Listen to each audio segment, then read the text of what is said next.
matablet. Kwa hiyo chumba ambacho unaweza ukaja kuanzia siku ile ambayo tumetangaza kwamba tunapokea matimu kujisajili, ilikuwa ni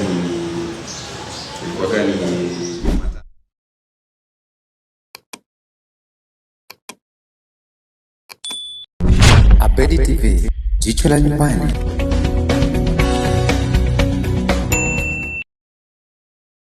Mtazamaji wa Abedi TV, kwa mara nyingine tena tuko mjengoni, tunakuletea vipindi vyetu kama kawaida. Naamini utaendelea kupenda na kufurahia sana channel ya kupendwa ya Abedi TV, jicho la nyumbani. Na siku ya leo nimekuletea Annabel King Penalty, ambaye anakuja tena kwa muda mwingine. Ni awamu ya pili sasa ya Annabel, ambaye anatuletea mambo mengine. Tutajua mula wa kwanza ilikuwa namna gani mpaka aamue tena kuleta mula mwingine wa pili. Inawezekana kuna mafanikio, kuna supu ambayo imeonekana, au kuna hamasa fulani ambayo imejitokeza kwa kuonekana tena kwa mara nyingine ya pili. Tutajua mshindi aliyepata ushindi kwa mula wa kwanza, mapungufu ni yapi aliyaona na ni changamoto zipi alizozipitia na kipi ambacho ataboresha kwa mula wa pili. Brother, mambo vipi? Safi. Ni heri kabisa. Nakuona King of Penalty. Nipo kabisa ya Annabel. Na kwa mara nyingine tena umeleta ligi nyingine tena, au timu awamu ya pili ya King Penalty. Kwanza kwa majina kabisa, inawezekana watu walikufuatilia kwa mara ya kwanza, lakini mara ya pili tena umekuja na wengine wanataka kufahamu majina yako. Ndio. Naitwa Elize John Bokechi. Ni manager wa mradi wa Annabel King Penalty. Ndio. Elize, umekuja kwa mara nyingine tena. Vipi, niambie kwanza kwa mula ule wa kwanza ambao uleta ligi ya King Penalty, ni changamoto zipi ambazo ulizipitia kwa kufikisha kabisa tamati ya mula wa kwanza? Nafikiri kulikuwa na mula wa kwanza ambao tulipitisha na maana ligi ya kwanza kulikuwa na changamoto kubwa ambao sisi tuliona kabisa ni changamoto kubwa, hata kwa sasa maybe labda waweza kuwa ni changamoto kubwa. Ni watu kwanza kukubali na kuingia kwenye hiyo ligi. Kwa nini? Kwa urahisi, kwamba bila kutumia njia za kuhamasisha, njia nyingi za kuhamasisha kwa nguvu na kwa akili nyingi, maybe labda tungefeli kupata watu wakuja kushiriki katika ligi. Kwa hiyo tumetumia nguvu kubwa sana kupambana kwanza na changamoto hiyo ya kwanza. Istoshe, pili, watu walikuwa na izarau. Unajua kitu kikiwa ni cha kwanza, watu kidogo wanakuwa na wasiwasi fulani. Je, hii kitu itawezekana? Hii kitu ina impact kwetu? Lakini tulivyokuwa tunakaa na watu tunawaambia kwamba hapa kambini kuna gepu fulani. Gepu ni ipi? Wachezaji au matimu nyingi sana zina focus sana na mpira wa miguu, ina maana dakika 90 tu. Hata ukifika mazoezini utakuta wao wanapambana sana na zile dakika 90. Lakini baada ya zoezi, je, kuna kuaga na mazoezi ya penalty? Unaona kidogo kulikuwa na changamoto kubwa sana ya kwa convince watu kuingia, lakini the way tulivyopambana kwenye ligi ya kwanza, wakaja wakaona kumbe mimi naweza kuwa ni mtaalamu sana wa dakika 90, lakini penalty nikawa fake.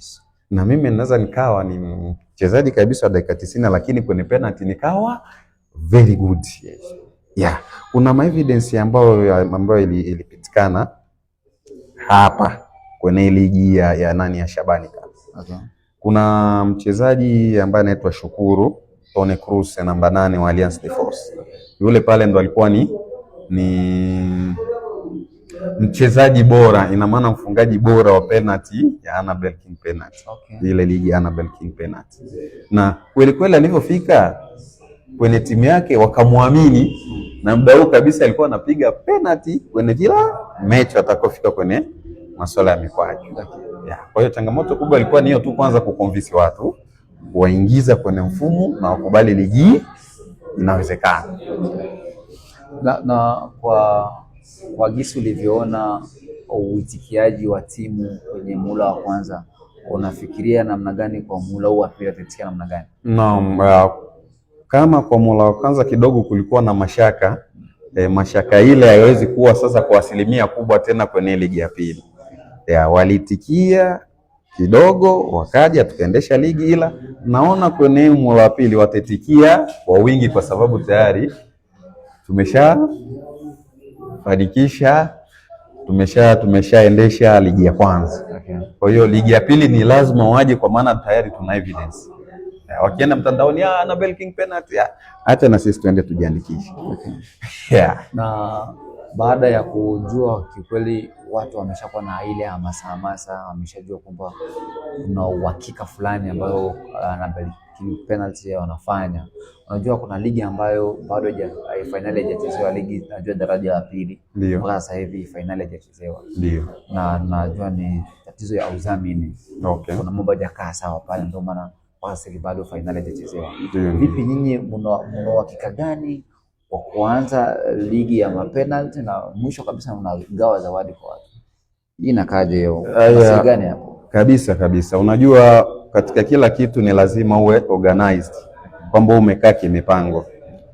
Ni mshangao kubwa sana kuja kuichezesha ligi afu baadaye yani ikiwa tayari ipo ukingoni, afu ndo mnakuwa bado zawadi bado, ina maana hampo organized. Mnafanya mambo kama ya kubahatisha. Je, mna wasiwasi tutafikia malengo, tutafikia kwenye ligi, tutafikia hadi mwisho?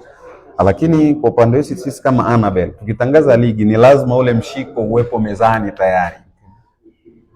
Tumetangaza ligi, vitu vyote, mikakati yote inayoendana na ligi ni lazima ziandaliwe kabla ya mechi ya kwanza.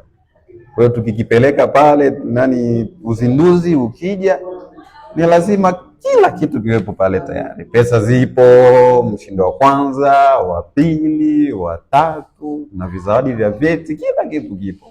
Okay.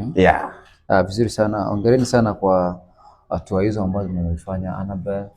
Naamini ni mfano wa kuigwa. Lakini pia tujue mshindi aliyechukua kombe kwenye Annabel kwa muhula wa kwanza alikuwa timu gani? Aliyechukua ushindi wa awamu ya kwanza ni timu ya Nyota Kali. Inatokea LN. Okay. Alijichukulia ushindi wa kwanza na kiasi chake cha pesa cha 300,000. Okay. 300,000 ndio alipata mshiko wake kabisa. Kumbe mambo ni mazuri sana kwa Annabel. Ndio. Anatumia nguvu ndogo lakini kamshiko kanakuwa kananona. Yani kuna mafuta mazuri huko.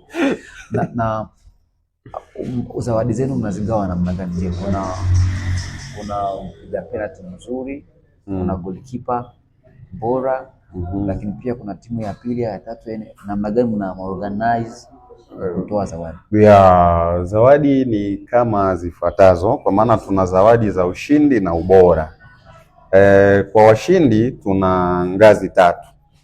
Mshindi wa kwanza ndio hiyo 300,000, mshindi wa pili 150,000, mshindi wa tatu 50,000.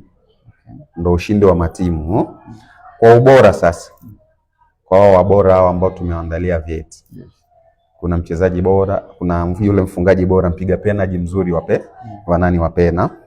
Kuna golikipa bora, kuna arbitrage bora, kuna kocha bora, kuna timu ya nidhamu.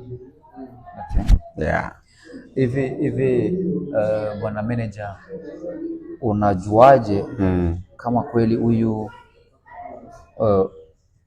huyu mchezaji anafanya vizuri kwa kupiga penalty? Yes. Ndio, swali nzuri sana. Swali nzuri sana ndugu yangu. Unajua kitu upigaji penalty ni ufundi mzee. Okay. Na tukisema kitu ufundi na maana kinaweza kikatasmiwa na kuona kwamba hapa kumepitikana na ufundi. Okay. Kigezo chetu cha kwanza ni kupiga penalty nyingi, kwamba umepiga penalty na zikaingia kwenye malengo. Inawezekana mmoja akapiga 20 mwingine 19. Kigezo cha kwanza ni kuangalia kwanza yule aliyeingiza nyingi tofauti na wengine. Ndio kigezo kwanza cha kwanza. Cha pili, technicity ipo. Unaweza kuona kabisa hii hapa penalty ni bora zaidi. Na hii hapa inaweza katokea kwa mfano kila mtu, yani watu wawili wanagombania nini huo ushindi wa nani ya wote 20-20. Yes. Twende kwenye vigezo vipi tena vya kumchukua nani ambaye anastahili. Ni lazima sasa twende kwenye technicity.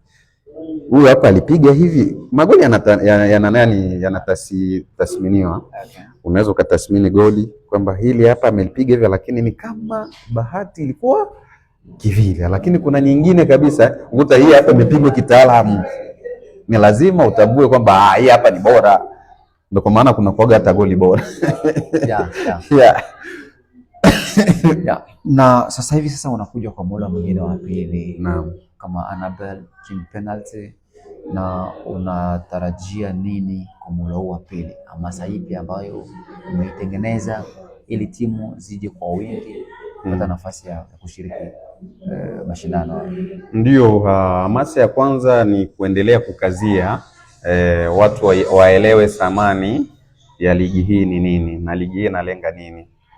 Kila siku tunaongeaga kwamba hapa kambini kulikuwa na gepu ya nini ya hiyo kitu. Yes. Kwamba kuna watu kwenye timu ni wazuri sana kwenye mikwaji wa penalty, lakini hawapewi nafasi za kuonesha nini utaalamu wao, hawapewi nafasi.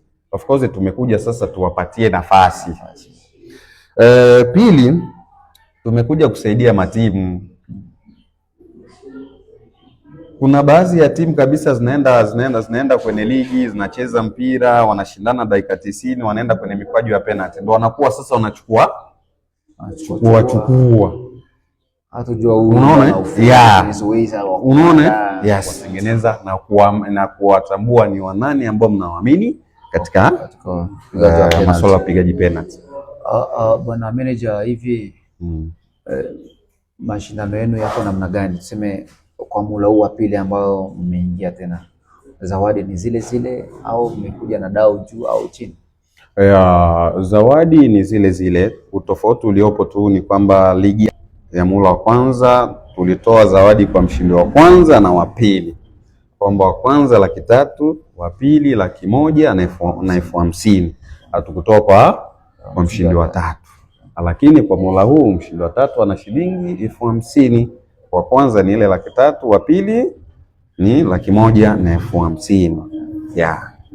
Okay, baada ya kuingia kwenye hatua ya kwanza hii, awamu ya kwanza, vipi uliona kwa tathmini yako kama manager uwanjani, uliona ni kipi ambacho alichotumia? Sababu mazingira yetu tunayafahamu. Kuna ile magri ndio kuta watu wanatumia uchawi sana, hata kwenye penalty. Wewe ulifikiria namna gani kwenye uwanja? Haya, sawa. Kiuhakika staff yangu au mikakati yangu haiamini kwanza swala la ushirikina. Okay. Kwa maana ni vitu ambavyo havifahamiki. Okay. Yeah. Nasikiaga wengine wanasema kwamba mtu akichukua hivi na hivi hata mti nini maswala ya ushirikina. Mimi siamini. Okay. Inaweza katokea kwa mfano mchezaji anaenda anachukua mti anatupia kwenye goli.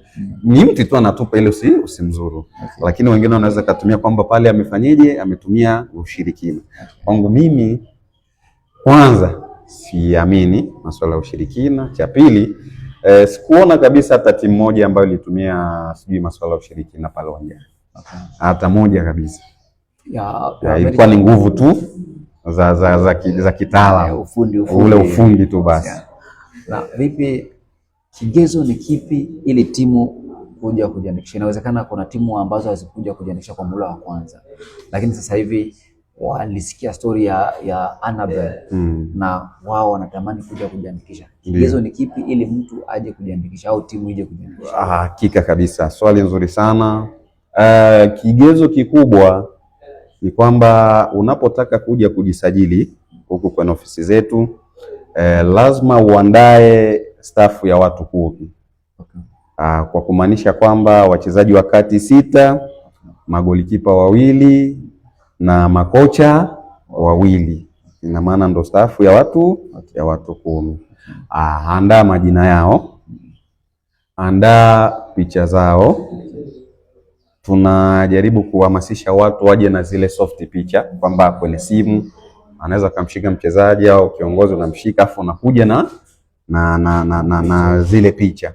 Malengo na mazumuni ni kutaka kuwatengenezea vitambulisho vya kuingia navyo pale na vya kutambulika kwamba mimi ni mchezaji wa timu fulani na unajihusisha na masuala ya Annabel King Penalty. Okay. Kwa hiyo ndo vigezo vikuu. Mtazamaji wa Abedi TV Jicho la Nyumbani, endapo ndo mara kwanza kabisa kufuatilia channel yetu hii, ni Abedi TV Jicho la Nyumbani. Lakini pia tuko na manager wa Annabel King Penalty ambaye amekuja kwa muda mwingine tena ili kuja kufanya mashindano ya penalty hapa kwetu. Tunatafuta vipaji, kujua kwamba una uwezo fulani kwa ajili ya kupiga penalty, lakini pia kwa golikipa mzuri kwenye mashindano hayo. Lakini pia kumbuka kwamba muhula wa pili unaanza na milango iko wazi kabisa ya matimu kuja kujiandikisha kupata nafasi ya kushiriki mashindano hayo. Kiongozi, maeneo au ofisi kabisa wanaweza kukuta ili wapate nafasi na kuandikwa ni sehemu gani? Ofisi ni ile ile, bado hatujabadilisha. Ofisi inapatikana hapa Lycée de la Paix kwenye chumba cha INS. INS, nikisema INS ina maana chumba kile cha kutumia tablet. Matablet. Kwa hiyo ndo chumba ambacho unaweza ukaja ukatupata kuanzia siku ile ambayo tulitangaza kwamba tunapokea matimu kujisajili. Ilikuwaga ni Jumatano ndio tulianza kusajili matimu hadi tariki 27 za mwezi huu ndio itakuwa ni mwisho kabisa. Ila tu na wakumbusha watu na kuwafanya wawai kwamba ikawezekana hiyo tariki 27 imefika huku tayari tuna target ya nini ya zile timu tunazo target. Kwa hiyo ni vizuri sana kuja kabla ya hiyo tariki 27. Ofisi tunaifungua kwanza saa 3 hadi saa 7. Yaani kwa mida hiyo wakifika wanawakuta mko ofisi. Staff ipo. Na vipi inawezekana kuwe timu 50 au 100 kwenye mazingira yetu haya? Na wote wanaruhusiwa kuja kujiandikisha ili kupata nafasi ya kushiriki mashindano? Ndio, kila timu inaruhusiwa kwa muda huu, kwamba hata tukifikisha timu 100 tunaenda nayo. Na unawaambia nini jamii yetu hapa kambini, unawaambia nini kwa ajili ya mashindano ya Annabel? Kitu muhimu sana cha kuambieni ndugu zangu ni kwamba ligi hii ina malengo ya kuibua vipaji au kuwafanya watu wajitambue kwenye vipaji vyao husika, haswa kwenye upande wa upigaji penalty na kudaka pia. Kwa hiyo ni muda mwafaka jamii unayejisi kwamba uko nyuma upe nafasi ya kuja kuonesha kipaji chako. Ni muda mwafaka wewe kuja sasa kuonesha talent yako, na hiyo talent yako naamini siku moja inaweza kufikisha mbali sana. Na karibuni sana, tupo hapa kwa ajili ya wapushi wale wenye vipaji vyao waendelee mbele, wafahamike na duniani kote. Ya manager, basi uombe tariki ya kuanza mashindano. Basi tunaanza lini mashindano? Baada ya hiyo tariki 27, baada ya kuhitimisha kabisa kuchukua na kuandika watu, tunaanza lini mashindano? Uhakika siku hiyo au tarehe hiyo ya kuanza ligi bado stafu inayohusika na masuala kama hayo bado haijapanga. Utaratibu wao ni kusema kwamba wanataka kwanza wapate matimu, baada ya kupata matimu ndo watangaze rasmi siku ya kwanza ligi hii. Manager, mimi nikushukuru kwa nafasi hii na kwa muda wako, lakini pia niombe kushirikiana pia na Abedi TV kwa ajili ya kuendeleza vipaji vya watu hapa mazingira yetu. Na mimi Annabel imekuja kwa mfumo mwingine. Ndio. Na mimi mta impact sana mazingira yetu. Mimi nikushukuru sana kwa nafasi hii. Mtazamaji wa Abedi TV Jicho la Nyumbani, kabisa tuko na manager Lycée kwa ajili ya watangazia mara nyingine tena Annabel mkuja kwa awamu nyingine ya pili kwa ajili ya kutafuta nani king of penalty hapa mazingira yetu, na nafikiri timu zote zinakaribishwa ili kupata nafasi ya kuliandikisha ili kupambana kwa ajili ya penalty. Naamini kwa mingi zaidi tunaendelea kuyafuatilia kwenye channel yetu ya Abel TV. Ni Salma Maisha host wako, lakini na kamera yuko Raudi Rafi. Hii ni Abel TV.